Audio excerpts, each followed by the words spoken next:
One Susmita's daily blog চ্যানেলে আপনাদেরকে স্বাগত জানাই। আপনারা আশা করছি আগের সমস্ত ভিডিওগুলো দেখেছেন। পুজোর প্রতিটা পার্ট আমি দিয়েছিলাম। হ্যাঁ, আরতি পর্বটা এখনও বাকি আছে দেওয়াটা। তো এখানে হচ্ছে আমরা সবাই মিলে আর কি ঠাকুরকে ভোগ নিবেদন করা হবে বলে আমরা ভোগটা বাড়ছি। প্রথমে প্রতিটা প্লেটে আমরা দিয়ে দিচ্ছি লুচি, একে একে দিচ্ছি। তো ওদিকে দিদুন সমস্ত বাটিগুলো নিয়ে বসেছে। ওতে হয়তো দেবে আলুর তরকারি, যা যা বানিয়েছিলাম আর কি, আলুর তরকারি, ছোলার ডাল, সুজি, সমস্ত কিছু আমরা বানিয়েছিলাম। তো একে একে সব প্লেটে আমি লুচিগুলো আগে দিয়ে দিচ্ছি। ওদিকে দিদুন আলুর তরকারি দেবে বলে রেডি হচ্ছে প্রতিটা বাটিতে। তো একে একে প্রতিটা বাটিতে দিচ্ছে, বেড়ে নেওয়া হচ্ছে। তো এরপর আমরা দেব হচ্ছে এতে আলাদা কিছু বাটি রয়েছে কাঁসার, তাতে আমরা দেব ছোলার ডালটা। তো দিয়ে পরপর সুন্দরভাবে প্লেটে সাজানো হবে।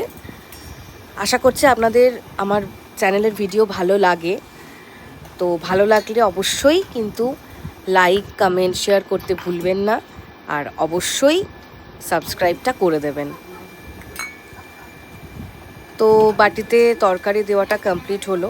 এরপর কাঁসার বাটিগুলো নিয়ে তাতে দেওয়া হচ্ছে ছোলার ডাল।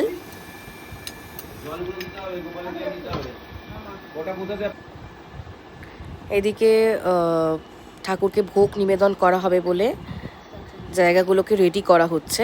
তার আগে আমাদের আরতি হয়ে গেছে। এরপর আমি দিচ্ছি টুকরো করে সুন্দর মানে আকৃতিতে কেটে রাখা একটা একটা করে সুজির সন্দেশ। দেখুন কীরকম লাগছে দেখতে। আমার তো খুবই ভালো লেগেছিল।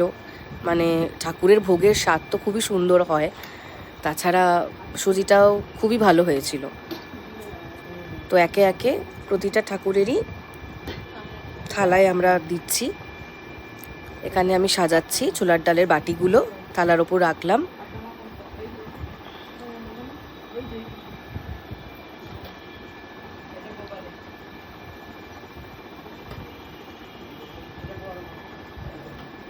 এরপর থালার দিকে যাবে হচ্ছে আলুর তরকারির বাটি।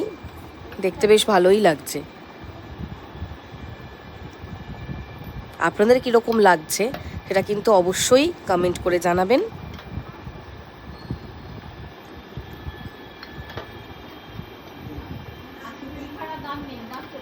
তো এইভাবেই রেডি করা হলো ঠাকুরের ভোগ।